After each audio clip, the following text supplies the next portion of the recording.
এখন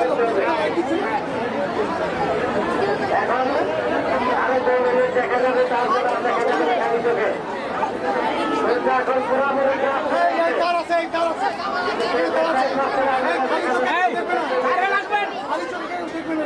মনে করেন এখন পুরাপুরি রাত্রি হয়ে গেছে।